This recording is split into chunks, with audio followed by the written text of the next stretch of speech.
So Leslie, welcome. Oh, thank you, Barbara. I've been really looking forward to this. I'm looking forward to this conversation too. When you and I first met, which wasn't that long ago, we found that Mhm. we had a shared passion for all things functional wellness and nutrition. And the conversation that we had just flowed so naturally that I wanted us to do this for our audience that seems sometimes to be struggling in this area with all of the demands of their job in multifamily. Mhm. So maybe we could start by just having you share a little bit about your background and what led you to transition for being, full steam ahead in multifamily housing Mhm. to now becoming a functional nutritionist and also corporate wellness speaker. Mhm. Yeah. Well, thank you so much for the platform and the opportunity to share my story. Let's see, where do we start?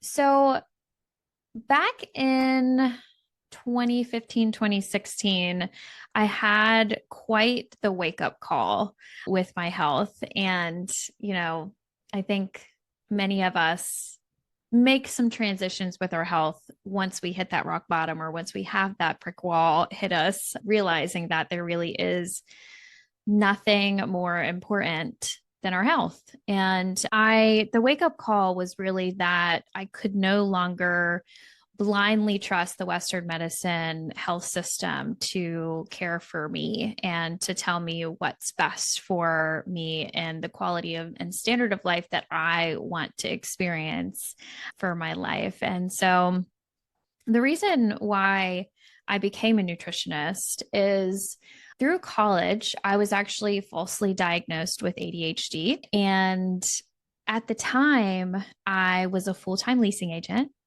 I was a part time waitress, arguably full time waitress. And also, I was in school full time as well online. And I really loved to party. So I was It's like living, a cocktail, huh?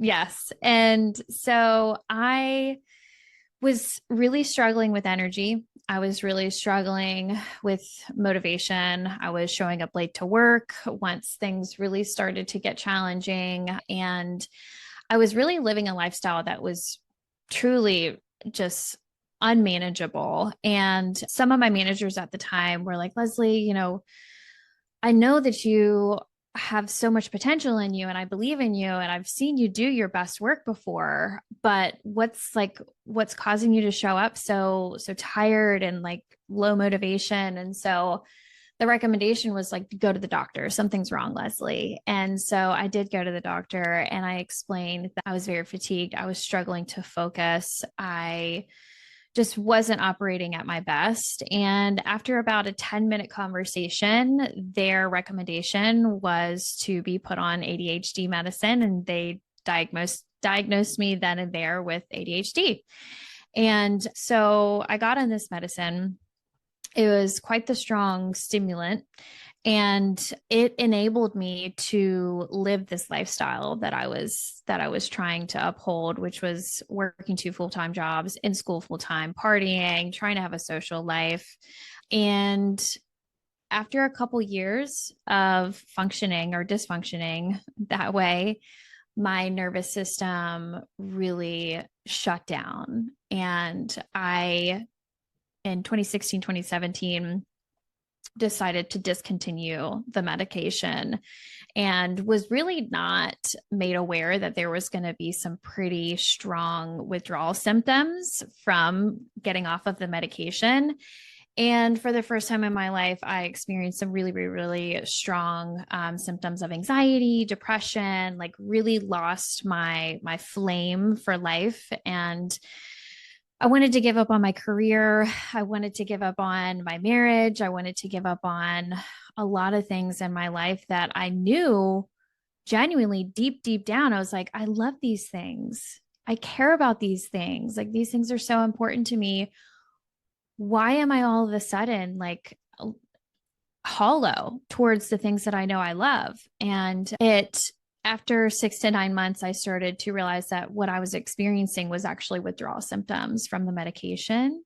And I really struggled to find a doctor that would truly listen to me and all of the doctors that I went to, which wasn't that many, probably two or three, their recommendation was, well, Leslie, if you're starting to experience these symptoms, then why don't we just put you back on the medication so that you don't have the symptoms anymore? I'm like, no, you don't understand. My nervous system is shot from being on these medications. I can't function on those medications either. And I was dating at the time. I'm now married to my husband. I was dating the love of my life. I was in a career that I absolutely adored and saw myself being in long term. I was financially stable. I had incredible friends in my corner, and like I had all of these things that I knew I wanted and were making me happy, but I was really sad and not okay. And so I was like desperate for answers. So I started doing research and trying to understand, how can I heal?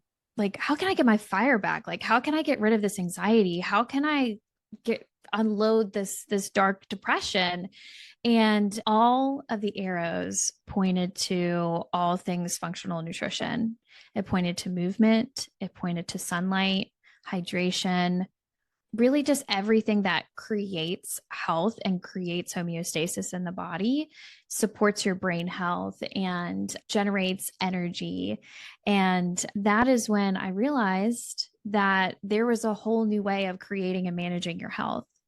And so that is why I became a functional nutritionist, is that I had to become my own advocate, my own health creator.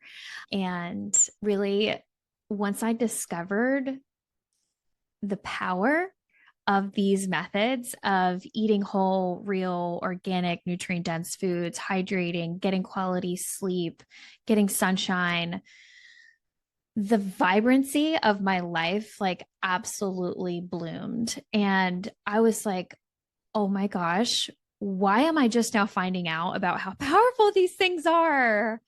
And I just immediately like light bulb. I was like, I want to know it all. I want to know everything about this type of healthcare. And then I became really passionate about my friends and my family and my colleagues and them knowing about it. And people started to really catch on that anytime that I started to talk about creating health in this way, I would just light up completely. And I'm just so grateful for it because it saved my marriage. It saved my career.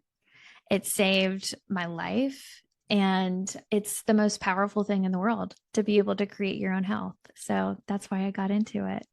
Thank you so much for sharing that kind of vulnerable, but a lot of people wouldn't want others to know that background, because I think when they see somebody like you, they probably think, oh, this girl has it all together, has always had it all together. I think that's maybe a misconception. And I think to set the stage for just our conversation, I know that neither you and I are opposed to medication has its place, right? We know that it has its place, but I think the same thing for me was sometimes I, would always look and say, these symptoms are telling us something, and there's sometimes the solution is so simple and it's so beautiful and it's so, I don't want to say easy, but it is simple in a sense. And I love that you brought that up. The things that you went to were not these complicated things. They're things that, have been available to us at all times, but it seems like the way life is now, we just don't have the opportunity often to avail ourselves of them. 100%. I don't want to misconstrue that. I have big respect for Western medicine interventions. We are a better human species because of them. But the balance, the ratio of dependency on a medication to solve all of our problems is creating really, really, really big problems. And it's really been a contributor to us becoming disconnected from our own power of how we can create health.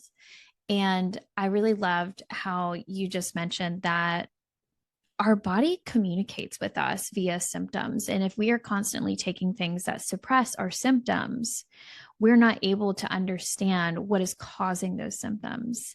And that is the work that I'm so passionate about, and I feel so lucky to do every day now, is to really get curious and investigate why at the root cause we're experiencing these symptoms. Like, we deserve to live a pain-free, energetic, limitless feeling life. And our health is at, the root of that. And so there are so many tools and so much science and research out today. Like, we literally have so much more access to understand how to create health than we ever have before in human history.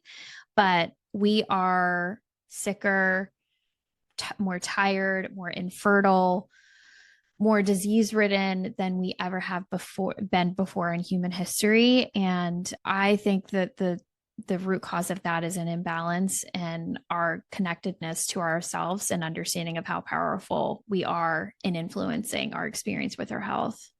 I think that's what's exciting about this conversation. Somebody might Mm-hmm. feel hopeless, but it's like, what's really great is it's actually an empowering conversation that Mm-hmm. the solution, actually, nobody knows your body better than yourself. And I don't know if you felt Yes. the same way, but when I learned during my certification how little doctors actually learn about nutrition, I'm like, it is insane that the thing that goes through our body every single day, 3 times a day at least, is not something that is studied. I think it was like the average is less than 20 hours by most Mm-hmm. doctors. And Mm-hmm. when I learned that, I thought, okay, then I all of a sudden feel I can take that back into my hands, because a lot of times we blindly say, this is the expert, I need to trust what Mm-hmm. they're saying. Where, when, like what you mentioned, something was not lining up. Like, you knew that the remedy, the solution that they were prescribing just wasn't the right one for you. Mm-hmm. Mm-hmm. Yeah. We have an innate ability to feel whenever we're not at our best. And we consume on average about 70 tons of food throughout our lifetime. So to think that the thing that goes in our mouth through every inch of our intestines from top to bottom is not going to be one of, if not the greatest impact to our health, is absurd. It food has the ability to create health or to really make it challenging to live well. And like you mentioned, it can be not easy, but it can absolutely be black and white, and it can be simple. Yeah, so let's get into some of those specifics. We both Yeah. are multifamily housing. There's unique Mm-hmm. challenges. From your perspective, what do you see multifamily housing professionals may be struggling with, specific to what you and I are talking about? Mm-hmm. I just have to say that the multifamily industry, it's a high velocity industry. I have a lot of respect for every position, every role in the industry. It is what did they call it through the pandemic?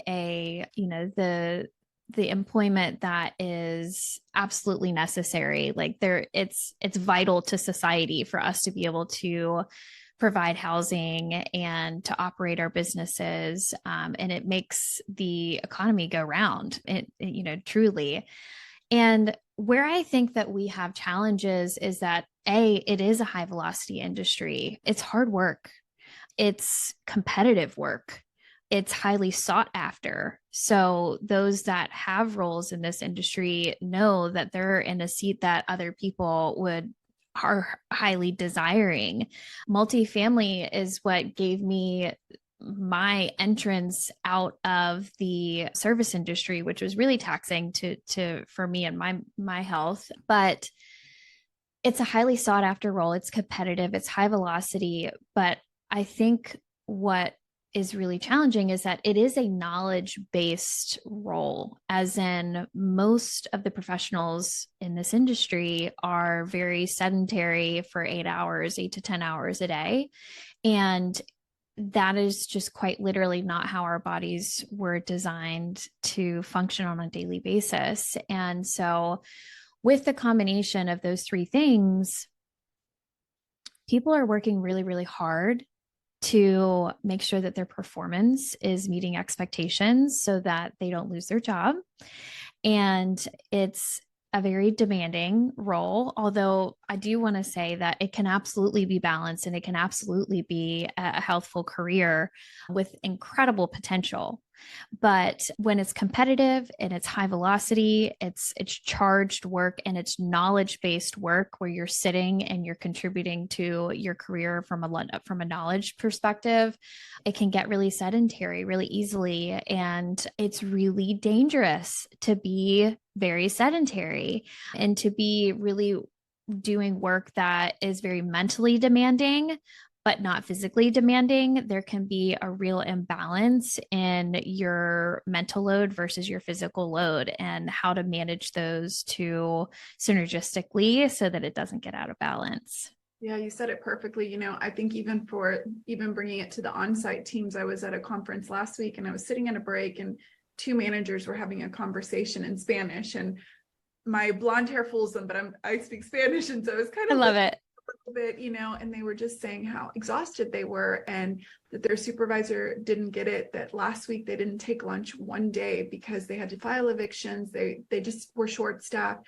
It was like my heart broke for those two women, because there they were kind of like providing comfort for each other. But the reality is that's not an isolated incident. I think that is the norm for our industry in many places. And I think as you and I talk, we want to give people tangible things. So you mentioned it is possible with these demands to still, have a way to prioritize health and wellness. Where would people start, especially if they're feeling like this has now become such a lifestyle that they don't even see maybe a way out? Yeah, I think that really simple and small changes can have profound impacts on the outcome. I think one of the best things about multifamily, it is very relational. It's very rooted in community, and doing things in community, I think, is ideal, and I think is how we were designed to operate in that environment. And so I really do want to encourage anyone listening that is not really in a place right now where you're doing anything that you feel contributes to creating health, to just start with one or two things and maybe grab a friend or a colleague and do it together. It makes it so much more fun. And what that could look like is going on a walk and talk during your shift. When I was a leasing agent, doing property walks was actually part of my daily requested tasks from leadership. And that's a great way to get out on the property, get out, get some sunlight, some movement, and get into nature a little bit that way. But also, if you are the type that is in a role that is really behind the desk and you're maybe in the corporate office, I had a conversation not too long ago with a group of ladies where every day they get together and they go on a walk.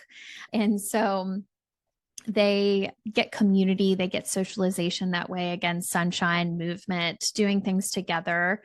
But I think lastly, I will say for every single one of my clients, I tend to attract really high achieving women into my practice, currently coaching a CEO as well as her full consulting team and directors and vice presidents of organizations. And where they really struggle is lunchtime, like you just said. And lunch is such a vital meal of the day. I strongly believe in having a breakfast, a lunch, and a dinner, full, nourishing meals so that you can have energy, so that your metabolism has substance to metabolize and create energy for you. And I don't think that we are honoring our lunch break on our daily calendar every day or even have it on there. So I always encourage them to carve out 30 minutes, make it a recurring hold on your calendar and honor it. If you have to move it around sometimes because conflicts come up, that's okay, but don't delete it from your calendar if conflicts come up. Just make sure that you always have 30 minutes to decompress, rest and digest, consume, so that you can come back in the second half of your day and really show up well.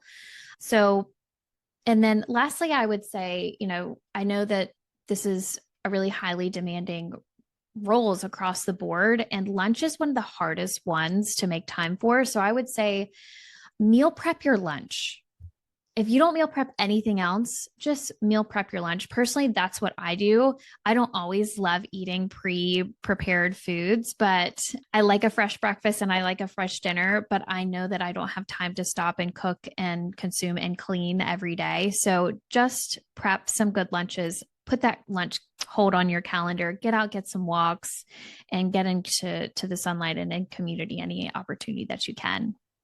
I love those because they're very doable. And like you said, you don't have to tackle all three at once if you feel. No, just start somewhere. Yes, I love that. Right now, my mom and sister and I, we're doing a daily 30 days of texting each other when we're done with our 30-minute walk. And even though we're not together, we send a picture. And so it feels like we're in community. And I love that. And you mentioned, lunch. And I think one of those things is I always think about like a baby. If a baby's hungry, they're going to let you know. And you would never let a baby skip a meal because, we know how important it is.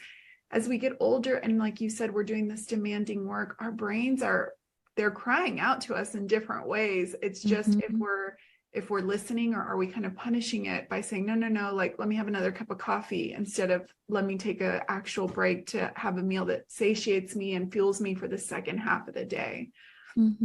So you talked about meal prep. Are there any easy meals that a busy professional that is high achieving, that has a lot on their plate, that's going to fuel them for the rest of the day, that they can do ahead of time? Of course. Yeah.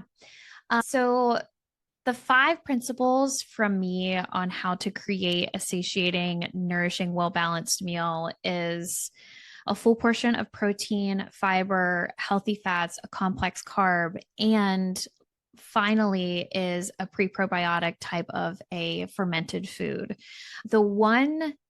I know that those are 5, that's 5 categories to check the box off of. If there's one category that I never miss and always prioritize, it's the protein. Our body hormonally, from a cellular perspective, has to have protein to function. And without it, we're going to crave sugar. We're going to be fatigued. We're going to not be able to focus. We're going to not be able to manage stress to the best of our ability. Our stress management goes down whenever our blood sugar is unstable consistently. And what's wild about my story is when I went to that doctor and I was sharing what my symptoms were, they were all indicators of symptoms of ADHD. But I don't have ADHD. But the cause of those symptoms was that I wasn't sleeping. I wasn't hydrating. I wasn't eating. I had alcohol on a regular basis. And all of these lifestyle things and nutritionally based things can quite literally create symptoms that are equal to that of an imbalance that does need to be medicated.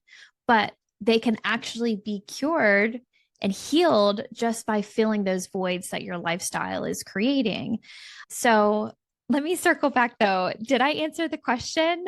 I think you gave us such good components. And before we go to maybe a specific, maybe meal or two, something you said there, I think a lot of people don't realize that their very first meal of the day, they're almost setting themselves up for a problem the rest of the day. If they're driving through and getting a sugary drink, a sugary pastry, no protein, what is that doing to them, Leslie? So I like to think of our mornings as our opportunity to program ourselves for the day. And there is no macronutrient more important to consume in the morning than protein. And what that can look like is ideally, we want to reach for 30 to 40 grams of protein per meal. The more, the better. It can look like a protein shake. It can look like 3 eggs and 3 sausages. It can look like 3 eggs and 3 slices of bacon. It can look like a deli turkey egg scramble. And I love to throw in vegetables any chance that I get. But all of those are great sources of protein and will stabilize your blood sugar. And what you feel when you live in a body that is consistently blood sugar stabilized is great ability to manage stress, consistent level energy, reduction in any anxiety symptoms that you may have experienced before stabilizing your blood sugar.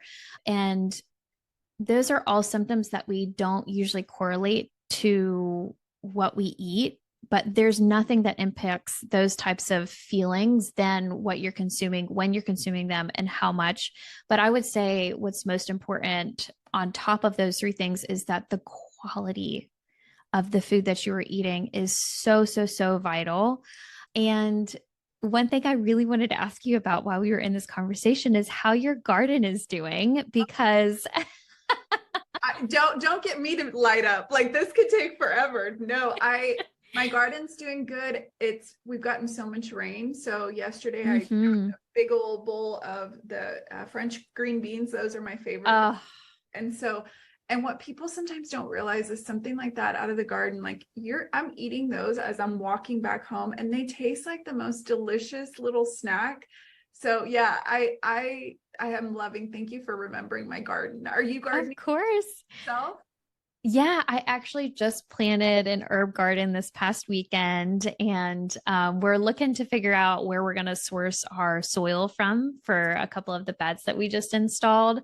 But I'm newer to Austin, and so I'm kind of doing my research on what fruits and vegetables and whatnot actually does well during the really intense parts of our season. So I'm going to have to ping you outside of this conversation for a garden consult.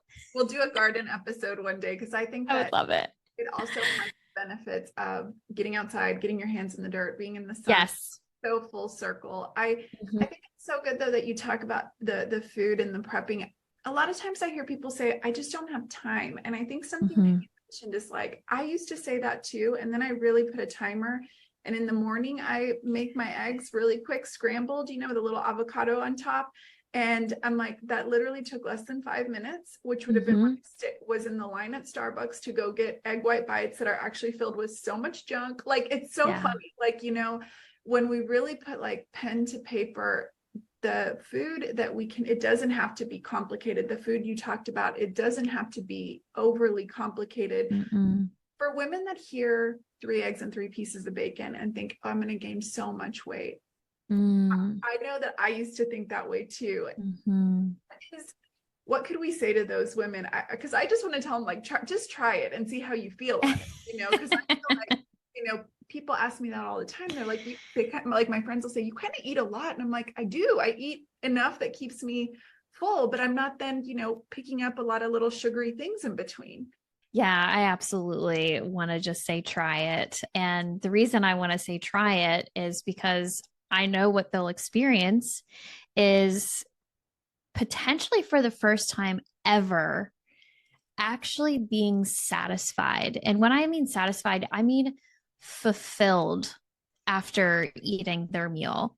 What I notice a lot of times in my practice is that we're really scared to eat protein and a full meal, but we're not as much scared of the sugar cravings that we cave into a couple hours later, or even sometimes immediately after that meal, that are really the culprit of us not being able to balance our body composition.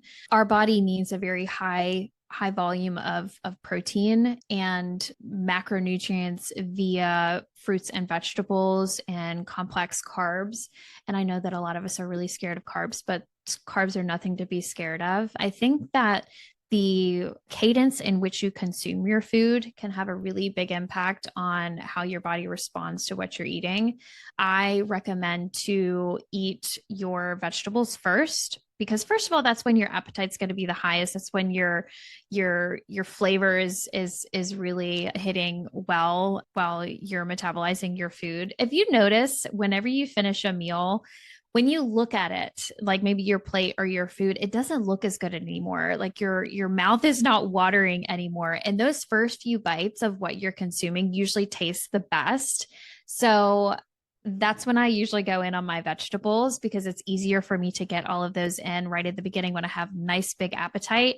And then my protein, because by then our intestines are coated with great healthy fats from what we cooked our vegetables in, and the fiber and the protein, and we got all the things in that take work to metabolize. And then we consume that complex carb. And I often notice that the women that are really concerned about gaining weight from consuming protein are very calorically focused. And I don't incorporate calorie counting or macro counting in my practice because I know for fact that our body does not metabolize all calories the same. And I'll give you a really quick example of this. When you consume protein, it literally costs 20 to 30% of the calories that you consumed of that protein to convert that protein into an energy. When you consume fat, it's anywhere from 0 to 1% of the calories that you consume of that fat that it costs to metabolize. And for carbs, it costs about 15% of the calories that you consume of the carb to actually metabolize. So when you're consuming protein, 20 to 30% of the caloric intake of that protein is spent on metabolizing it. So you can kind of go ahead and shave off a good 20, 25% of the calories. And so protein fuels your muscles, it fuels your hormones, it stabilizes your hormones, it stabilizes your blood sugar. And those are all of the things that really fuel your metabolic health and are what enriches you and empowers you to have the mental stamina that you need in your work, to have the energy and to be able to do it with equanimity and balance in your nervous system so that, you can stay stabilized and not be taxed by the stressors of your work. So I have lots of education for those that are concerned about consuming protein in high volumes and how that would correlate to their body composition, but I can promise you it will be in your favor.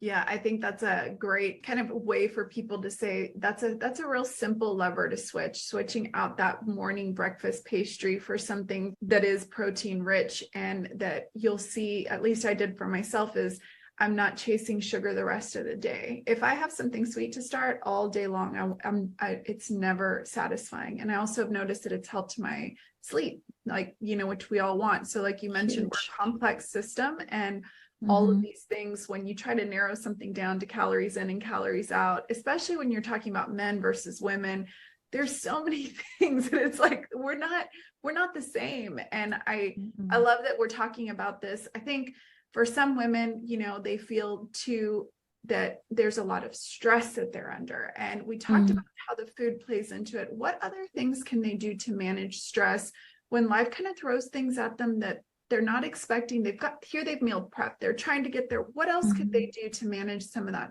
unexpected stress? I love this question because I think it's a great opportunity to educate on the difference between standard nutrition work and functional nutrition work. I'm a double certified functional nutritionist. And a lot of times when I onboard new clients, the types of questions that I ask and get investigative towards are not always rooted in what are you eating and how much of it and where are you getting it from. A lot of it is rooted in how many hours of sleep at night are you getting? What is the health status of your relationships? Are you getting yourself into community? Because what we understand is that our hormones are impacted by more than just our nutrition, our sleep, our stress management, our feelings of connectedness to being part of a tribe, all impact our gene expression.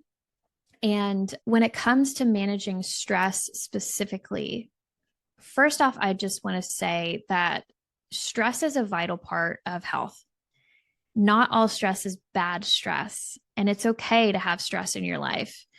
But when it is all day, every day, is when our body starts to get really, really taxed. And when we are not putting ourselves in a position to restore our nutrients and our energy and our nervous system, we burn out. I'm actually hosting in 2 weeks on the Revise platform a healing burnout from the inside out on June for women, and would totally encourage anybody that's around to join that session. But get your sleep.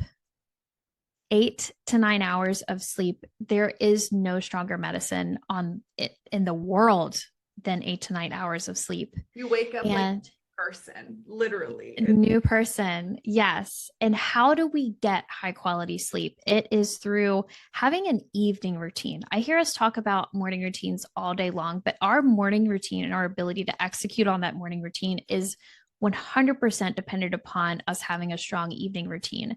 And we cannot go from in the world, high stress, in our laptops, in our email, immediately into a deep sleep. So we need to have a decompressing, kind of a ritual type evening routine. Cut the lights down, get the bright lights out of your eyes so that your body can register that it's evening and it's time to start to rest, and take some deep breaths. And a practice that I love to teach is diaphragmatic breathing rather than chest breathing.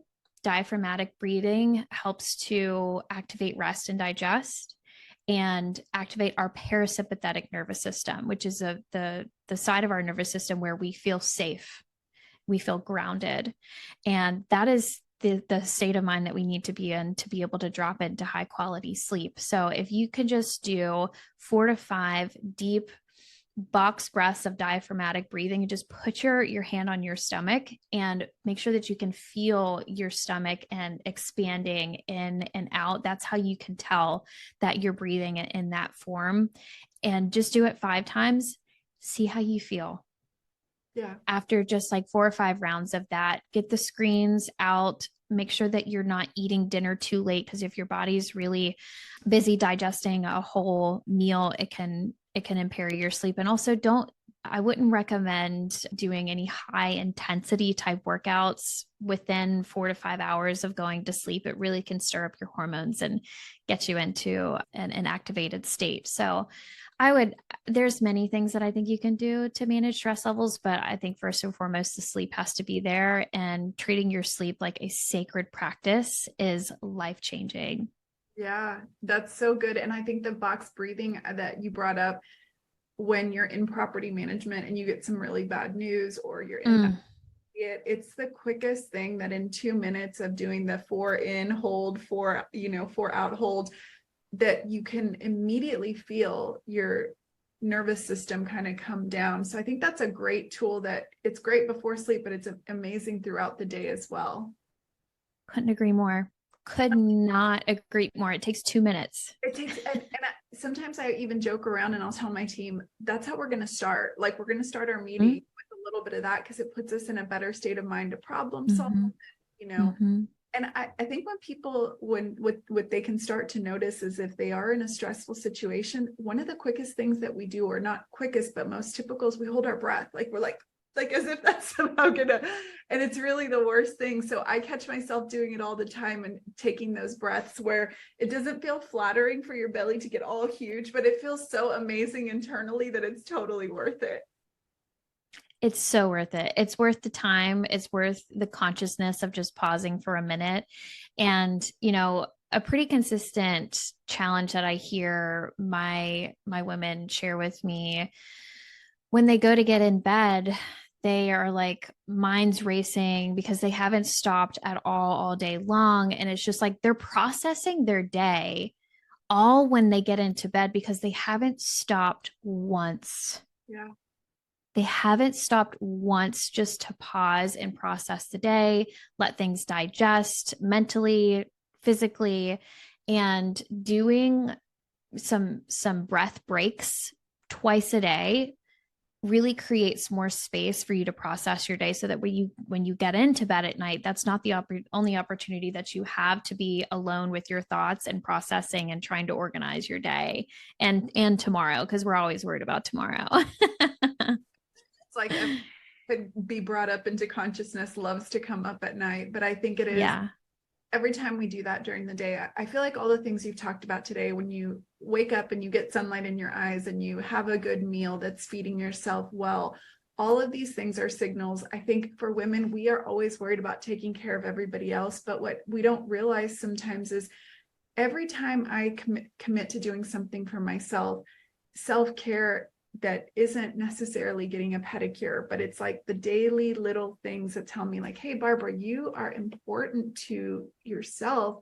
There is something psychologically that shifts, and I don't know. I mean, have you experienced that same feeling yourself? 100. If you want other people to respect you, you have to respect yourself. And I could say a million things about that, but that's what I'll say. Yeah. And a lot of times when we just put everybody else ahead of it, thinking that, well, as soon as I get this to-do list done, it's really working against us. And we could Mm-hmm. talk about this. I feel like we could do 10 sessions and I love We it. could. Will, is there anything you missed before we wrap up? Because we're getting kind of close to the end of this conversation. What else do you want people to walk away with? I want people to walk away with the fact that it's not normal to constantly be fatigued. It's not normal to not have control over what you consume. It's not normal to constantly be in a state of anxiousness. It's very common in our society, but it's not normal, and you deserve better. And better is so much more accessible than what the health systems have want us to believe. You don't have to be on all kinds of medications and visit all kinds of doctors to be able to create homeostasis in your life and in your nervous system, and be able to wake up feeling excited about your day and have the energy to give to your day and the people that you love and the work that you do. This is such an incredible industry, and you get to connect with your residents, you get to connect with your vendor partners, your operator partners. And it's a demanding industry, but it also gives back so much. And it's such a fulfilling career and industry to be a part of. And you have more power to create a really high quality of life, a lot more power than you probably realize. And it can be a lot simpler than you may realize. And it's really just about getting back to the fundamental basics of how to be a human being again, because we're not robots. We were meant to move. We were meant to be in the sunlight. We were meant to socialize and connect and feel a part of something, and to eat real quality food so that our body can show up for us in the ways that we need it to. So Barbara, thank you so much for the opportunity to share all of this. This has been such a great conversation, and I'm going to be buzzing off of it for the rest of the day. Got me so excited because this is, not what I do full time. I did it more as like something I was just interested in. So I was so happy to just connect with someone that is living out your passion. And I know people are going to want to know, how can they connect with you and how can they work with you potentially? Yeah. So I do one-on-one VIP coaching for women, and it's full encompassing nutrition and lifestyle coaching. You're welcome to reach out to me via LinkedIn. I'm also very active on Instagram. My handle is Leslie Jackson Wellness, and that's Leslie with an IE.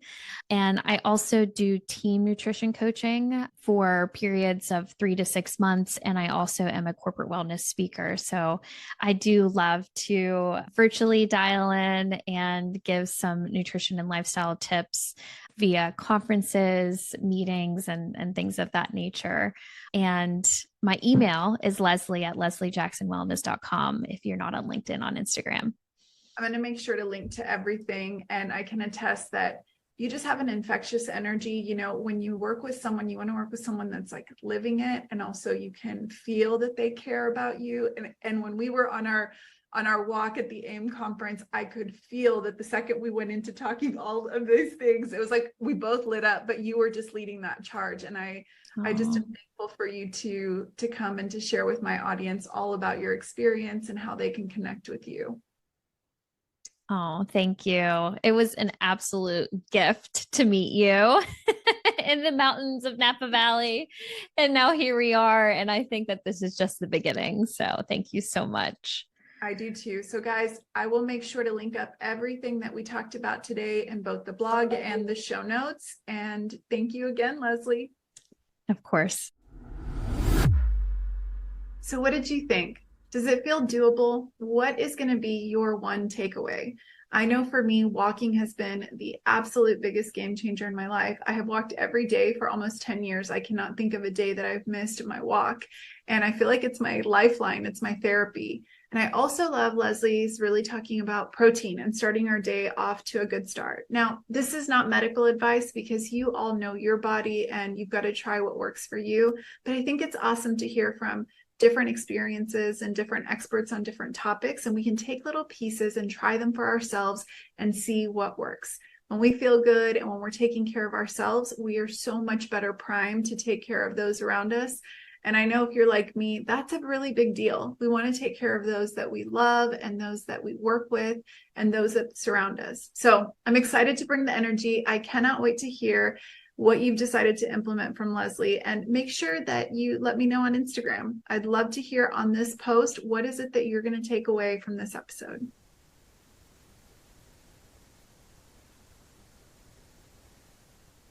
All right, guys, that's a wrap on today's Multifamily Mix. Keep shaking things up at your community, your career, and most importantly, your life. Until we mix and mingle again, see you next week, friend.